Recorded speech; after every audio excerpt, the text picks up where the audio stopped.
चलो फिर शुरू करते हैं। तो विदाउट वेस्टिंग एनी टाइम आइए शुरू करते हैं और डिस्कस करते हैं कि पहले तो सिलेबस में क्या क्या है और सिलेबस का जो जो कंपोनेंट है उसको हमें किस नज़रिए से देखना चाहिए और कहाँ पे अपने आप को लिमिट करना चाहिए। तो मैं तीन हिस्सों में आज का सेशन डिवाइड करता हूँ। सबसे पहले मैं आपको सिलेबस बताऊंगा कि सिलेबस में क्या क्या पूछा जाता है गेट के सिलेबस में। फिर सेकंड मॉड्यूल में आपको बताऊंगा कि आपको तैयारी कैसे करनी है। तीसरे मॉड्यूल में बुक्स वगैरह का डिस्कशन करेंगे कि कैसे आप जा सकते हो। तो मैं ऐसा मान के चलता हूँ कि अभी मैथ्स आपने बिल्कुल टच भी नहीं किया, मैथ्स की आपने बिल्कुल भी स्टार्टिंग नहीं करी है। तो सबसे पहले मैं आपको एक बेसिक आइडिया बता देता हूँ कि पूरे के पूरे मैथमेटिक्स में आपको पढ़ना क्या क्या है। ठीक है, चलें शुरू करें।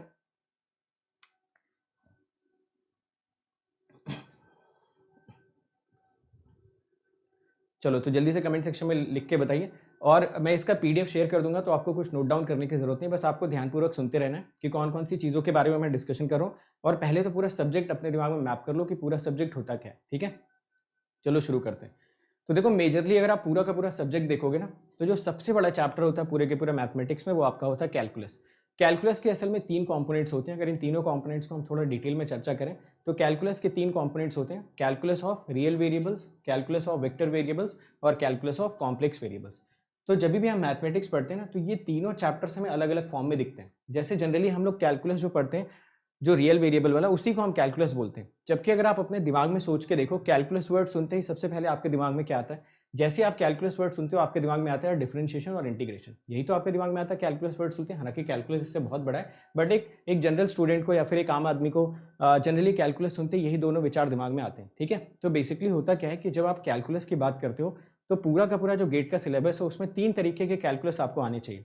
आपको रियल वेरिएबल्स में भी डिफरेंशिएशन इंटीग्रेशन आना चाहिए, आपको वेक्टर वेरिएबल्स में भी डिफरेंशिएशन इंटीग्रेशन आना चाहिए, आपको कॉम्प्लेक्स वेरिएबल्स में भी डिफरेंशिएशन इंटीग्रेशन आना चाहिए। तो ज़्यादातर टाइम पे ऊपर वाले को आप कैलकुलस बोल देते हो, इसको वेक्टर कैलकुलस बोल देते हो और इसको कैलकुलस ऑफ कॉम्प्लेक्स वेरिएबल्स बोल देते हो। तो कैलकुलस अगर एक कॉम्पोनेंट आप देखो ना, तो असल में वो खुद में तीन चैप्टर्स को इंक्लूड कर रहा है और ये तीनों चैप्टर्स ही काफ़ी ज़्यादा इंपॉर्टेंट होते हैं। तो जब भी आप मैथमेटिक्स की तैयारी करना स्टार्ट करो, गेट की तैयारी करना स्टार्ट करो, तो अपने दिमाग में एक चीज़ बिठा लो कि जब भी मैं कैलकुलस पढ़ने जाऊंगा तो ये तीनों कैलकुलस में इकट्ठे कवर करूंगा। ऐसा नहीं पहले आप कैलकुलस पढ़ रहे हो, फिर लीनियर अलजेब्रा पढ़ रहे हो, फिर उसके बाद आप प्रोबेबिलिटी पढ़ रहे हो, फिर आप वेक्टर कैलकुलस पे आ रहे हो, फिर आप बीच में कुछ और पढ़ने चले गए, फिर आप कॉम्प्लेक्स कैलकुलस पे आ गए। आप कभी भी फिर इन तीनों टॉपिक्स को लिंक नहीं कर पाओगे। जिन लोगों ने यूट्यूब पे मुझसे पढ़ा होगा उनको इस बात की बहुत अच्छे से अहमियत पता होगी कि जो कंसेप्ट आपने यहाँ पे डेवलप किए थे वो कंसेप्ट ट्रांसफर हुए इसमें, और जो कंसेप्ट आपने वेक्टर कैलकुलस में डेवलप किए थे वो ट्रांसफर हुए कॉम्प्लेक्स कैलकुलस में। जैसे यहाँ पे कंजर्वेटिव वाला आपने एनालिटिसिटी में ट्रांसफर कर लिया, यहाँ आपने जो पोलर वेरिएबल्स का इंटीग्रेशन पढ़ा था वो वेक्टर कैलकुलस में ट्रांसफर हो गया। तो एक बार इस बात को कोई कंफर्म करेगा कि क्या ये तीनों चैप्टर्स को सीक्वेंस में पढ़ना कितना ज़्यादा इंपॉर्टेंट है, अगर किसी ने यूट्यूब पे मेरे सेशंस कर रखे हो।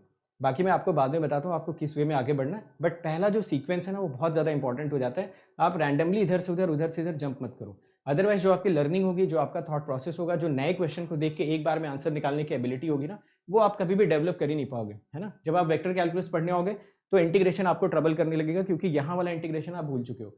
आप वेक्टर के बाद जब कॉम्प्लेक्स पढ़ने होगे तो कॉम्प्लेक्स वाला जो डिस्कशन होगा उसमें आपको कंफर्टेबल फील नहीं होगा, क्योंकि अगर कंजर्वेटिव को आप एनालिटिसिटी से लिंक करते हो तो थोड़ी बहुत आपको ट्रबल आएगी। ठीक है, चलो तो सबसे पहली चीज़, जो सबसे पहला सजेशन आज की क्लास में आपको मिल रहा है, वो सबसे पहला सजेशन है कि कैलकुलस को देखने का ना थोड़ा सा नजरिया बदलो अपना। ठीक है, कैलकुलस सिर्फ और सिर्फ कैलकुलस ऑफ रियल वेरिएबल्स नहीं है। जब आप इंजीनियरिंग मैथमेटिक्स पढ़ना स्टार्ट करते हो तो आपको वेक्टर और कॉम्प्लेक्स कैलकुलस भी आनी चाहिए। मतलब आपको बेसिकली यहाँ पे भी डिफरेंशिएशन इंटीग्रेशन आना चाहिए, यहाँ पे भी, यहाँ पे भी। जब आप यहाँ पे डिफरेंशिएशन इंटीग्रेशन पढ़ते हो तो क्या क्या हो जाता है उसको मैं थोड़ा डिटेल में चर्चा करता हूँ, बट पहले तो बता दो कितने लोगों का ये एक थॉट प्रोसेस चेंज हुआ या ये देखने का नजरिया चेंज हुआ कि कैलकुलस जब भी पढ़ेंगे तो तीनों एक साथ पढ़ेंगे। यस और नो?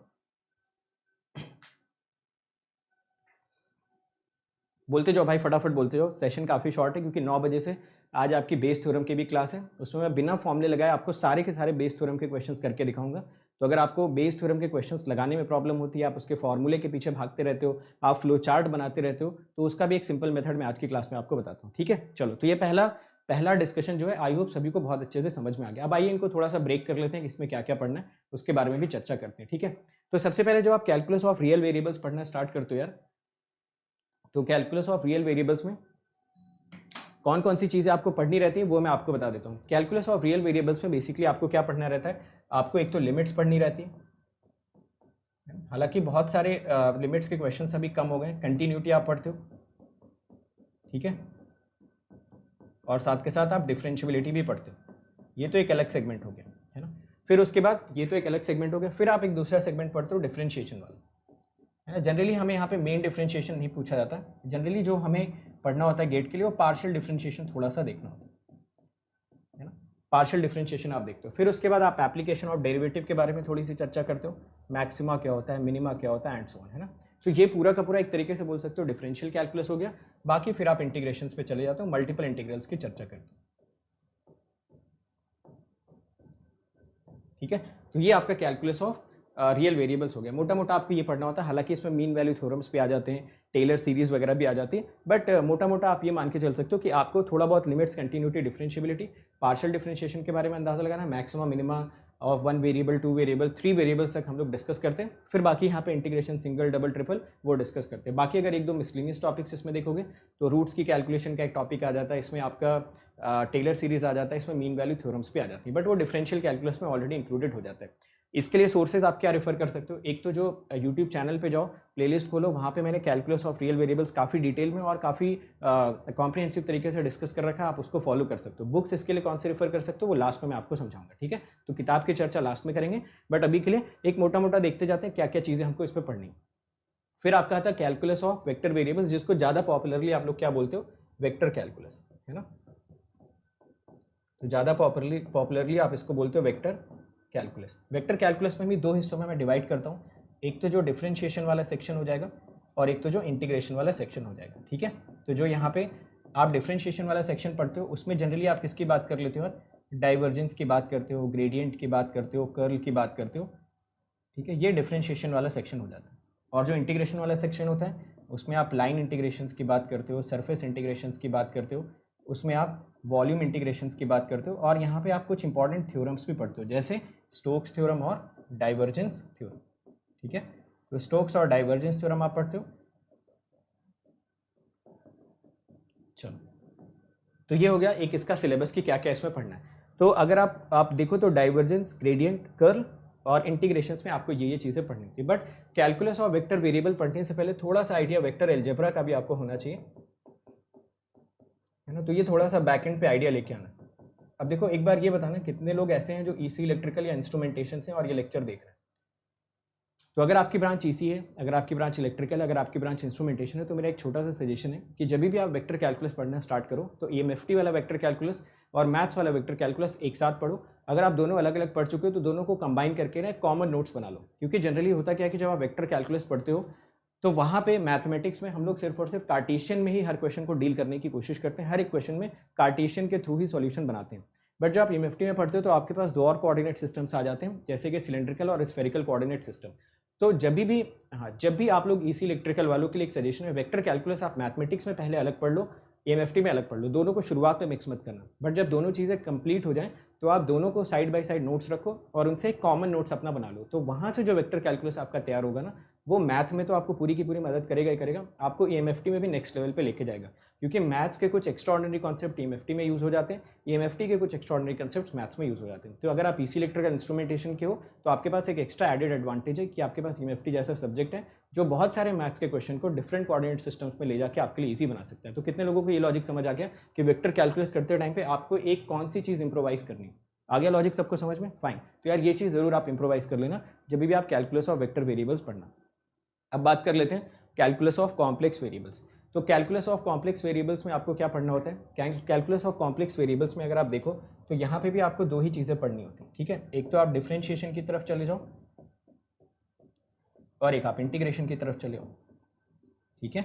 जब भी आप डिफरेंशिएशन की तरफ जाते हो तो यहाँ पे मेजरली आप क्या पढ़ते हो यार? एनालिटिसिटी। तो वही डिफरेंशिएशन को आप एनालिटिसिटी से लिंक कर लेते हो। तो मेजरली आपको एनालिटिक फंक्शंस के बारे में, उनकी प्रॉपर्टीज़ के बारे में और उनकी कैलकुलेशंस के बारे में एक ठीक ठाक आइडिया होना चाहिए। और जब आप इंटीग्रेशंस की बात करते हो तो यहाँ पे भी आपको सिर्फ और सिर्फ लाइन इंटीग्रल की चर्चा करनी होती, ओपन एंड क्लोज। यहाँ पे सरफेस इंटीग्रल की चर्चा हम नहीं करते।